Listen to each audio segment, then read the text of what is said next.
Você acredita em alienígenas? Apesar de hoje ser algo menos comum do que nos anos 90, anos atrás muitas pessoas disseram ter visto aliens, OVNIs e alguns até dizem ter sido raptadas por aliens. Nessas histórias, a Terra seria invadida por alienígenas, pessoas foram abduzidas e fizeram sexo e experimentos científicos com seres de outro mundo. Isso tem bastante cheiro de mentira, né? Entenda nesse vídeo por que você deveria desconsiderar essas histórias. Eles estão entre nós? Muitas pessoas acreditam que sim, mas pense bem. Por que seres capazes de atravessar o universo em naves a velocidades altíssimas, dotados de conhecimentos em tecnologia, engenharia e física em estados super avançados, precisariam de nós, atrasados seres humanos, para poder estudar biologia ou para fazer algum experimento científico X ou Y? Se eles podem atravessar distâncias colossais, por que eles não apagam as nossas memórias depois do rapto e essas histórias somem das nossas cabeças? Isso seria difícil para eles? Há quem diga ainda que somos descendentes de aliens, mas como nós, humanos, seríamos descendentes de alienígenas se compartilhamos grande maioria dos nossos genes com os chimpanzés e outros mamíferos? A ideia aqui é a seguinte: não considerar nenhuma afirmação sem ter provas suficientes para a comprovação. Como diria Carl Sagan, afirmações extraordinárias precisam de provas extraordinárias. Discos voadores, seres cinzentos ou esverdeados com olhos gigantes e encéfalo grande, muitos dos relatos dizem as mesmas características físicas, mas por pessoas diferentes e até em diferentes países, dando aspecto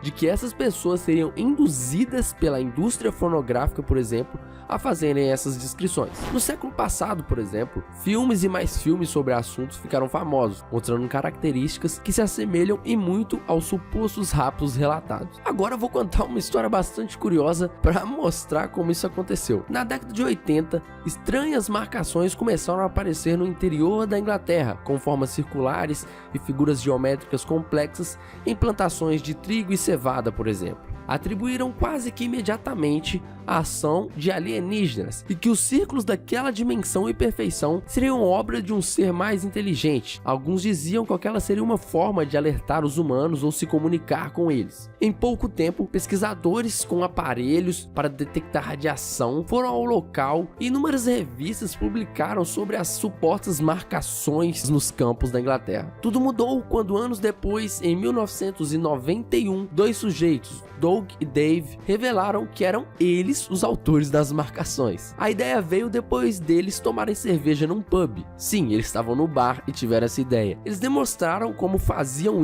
essas marcações em TV aberta e provaram que não havia nada de alienígena e complexo nessas marcações. Tudo isso mostra que os seres humanos são facilmente induzidos a pensar de certa forma, são extremamente manipuláveis e muitas vezes sem nenhum senso crítico. Pessoas, revistas e canais no YouTube de pseudociência ganham muita grana em cima de desinformação, atacando uma dúvida genuína que temos e um desejo quase universal de sabermos se existe ou não vida fora da Terra. Não é preciso ter doutorado, mestrado para saber a importância do ceticismo, de duvidar e de acreditar somente nas coisas que têm provas. De fato, pode existir vida extraterrestre, talvez não tão complexa, ou quem sabe tão ou mais inteligente do que nós, mas de fato ainda não encontramos as provas necessárias de que aliens existem e nos visitam. Não devemos ter tanta fé neles. Não precisamos acreditar cegamente que os aliens estão em nosso meio, ou que há uma conspiração dos governantes sobre a existência dele ou de encobrir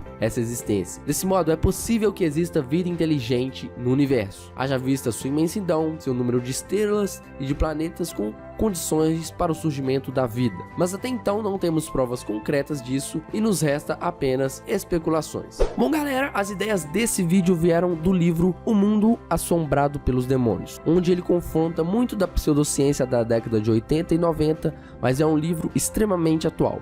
Também recomendo os vídeos do Space Today, chamado Por que Deveríamos Parar de Procurar Extraterrestre. Traz grande informação sobre o assunto, falando que mesmo que exista vida inteligente extraterrestre, talvez nunca entramos em contato com ela devido à imensidão do nosso universo. No mais é isso e até a próxima.